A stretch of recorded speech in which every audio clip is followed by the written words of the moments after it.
রাজ্যে যুবক ও ছাত্রদের সঙ্গে ছিনিমিনি খেলছে। সরকারে আসার আগে বিজেপি বছরে 50,000 চাকরি দেবে বলে প্রতিশ্রুতি দিয়েছিল, কিন্তু সরকারে আসার পর দেখা গেল সরকার যে চাকরি দিয়েছিল বেকারদের কাছে সেই চাকরিও পৌঁছায়নি। টিএসআর এর চাকরিতে দুর্নীতির প্রতিবাদে আন্দোলন করতে গেলে উল্টো প্রার্থীদের পুলিশ দিয়ে গ্রেফতার করিয়ে নেওয়া হয়। বৃহস্পতিবার এক সাংবাদিক সম্মেলনে এইসব তথ্য তুলে বিজেপির বিরুদ্ধে যুবকদের সঙ্গে প্রতারণার অভিযোগ তুললেন প্রদেশ যুব কংগ্রেস সভাপতি নীলকমল সাহা। তারা যুবকদের স্বার্থে নানান রকম প্রকল্প বাস্তবায়ন করবে এবং তারা একটা নারা উঠিয়েছিল, যে নারায় ওরা বলেছিল যে বেকারিকে ওরা এই রাজ্য থেকে সরানোর চেষ্টা করবে এবং প্রত্যেক মাসে প্রত্যেক বছর 50,000 করে চাকরি দেবে। কিন্তু যখন ওরা সরকারে আসলো আমরা দেখেছি যে 50,000 দূর, তারা ঠিক মতন 5,000 চাকরিও এই রাজ্যে দিতে পারেনি এবং যে চাকরিগুলো তারা দিয়েছে তার মধ্যেও কিছু চাকরিতে এখনো তাদের অফিসিয়াল নিয়োগপত্র তাদের বাড়িতে, সেই যুবকদের বাড়িতে পৌঁছায়নি। কিছু কিছু জিনিস যেটা ভারতীয় জনতা পার্টি এই রাজ্যে আসার পরে যুবকদের সাথে স্থাপিত করেছে তা হয়েছে তারা বেকারত্বে রেকর্ড করে দিয়েছে। আজকে ত্রিপুরার বেকারত্ব হার হয়েছে 14.3%, 14.3%, যেটা রেকর্ড।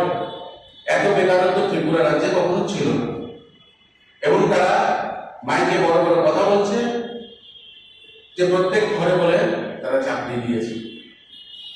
আমরা দেখেছি যখন রাজ্যের টিএসআর নিয়োগ হচ্ছিল, সেই টিএসআর এর নিয়োগে অত্যন্ত মানের দুর্নীতি হয়েছে এবং যখন এই দুর্নীতির প্রতিবাদে টিএসআর এর পরীক্ষা দেওয়া ছাত্রছাত্রীরা রাস্তায় প্রতিবাদে নেমেছে, তাদেরকে অ্যারেস্ট করা হয়েছে। চাকরি, শিক্ষা সব ক্ষেত্রেই প্রতারণা করছে বিজেপি সরকার।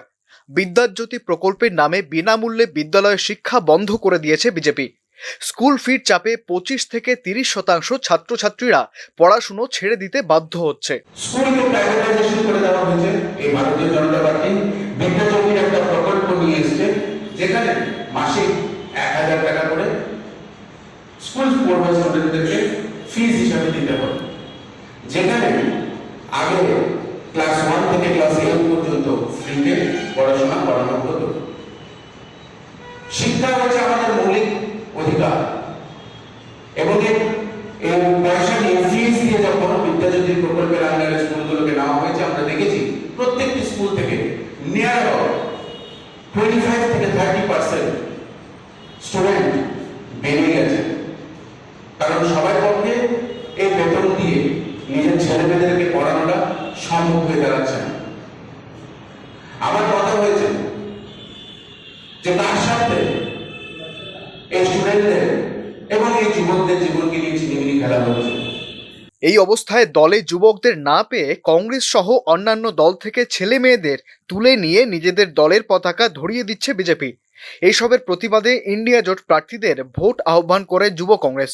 গত 9 বছরে সরকারের প্রতিশ্রুতি ও আর প্রতারণা হিসেবেই এই সিদ্ধান্ত নিতে আহ্বান রাখে যুব Congress. Bureau report, news now, Agartala.